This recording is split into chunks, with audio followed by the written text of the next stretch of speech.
let's talk about the most underrated Mario Party game that I played. Many people have no memory of this Mario Party. Before playing this game recently, I had no memory of it. The game that I am talking about is Mario Party 3. Now you might think the reason I don't remember anything of Mario Party 3 was that it was just not memorable. But on the contrary, it seems impossible for this game not to be memorable. Mario Party 3 turned up the crazy on this game. You don't believe me?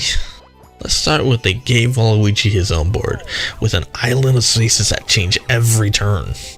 The spaces it can change to can be blue spaces, red spaces, iron spaces, but they're not just boring spaces it can change to. Some of the spaces it can change to include Bowser spaces, battle spaces, chance time spaces, and even Game Guy spaces.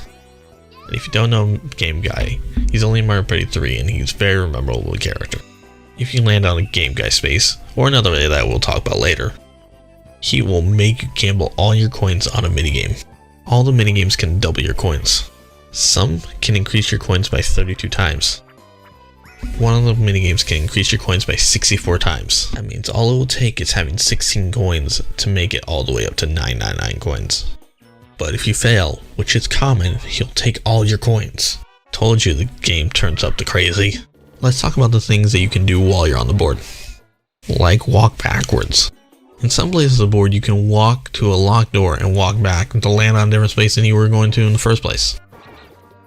And that's not the only time that you can walk backwards in this game. If you were to use a reverse mushroom, a common item in this game, you can just roll backwards. This is a great tool to have, let's say the stars behind you, or maybe you want to take a different turn than you did last time. On the talk about items, there's also rare items in this game. Some range from a better plunder chest to ones that change the number of turns that are left.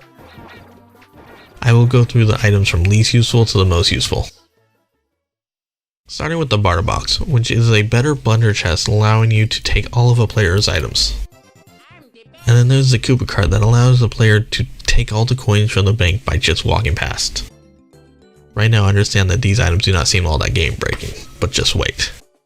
Remember when I said there's another way to see Game Guy? Well, this is the other way of seeing Game Guy. If you were to use an item called a Lucky Charm, you can force another player to visit Game Guy. And lastly, there's the Wacky Watch. It's an item that can either shorten the game or lengthen the game depending on what turn you are on when you use it. You will turn whatever turn you are on to last 5 turns.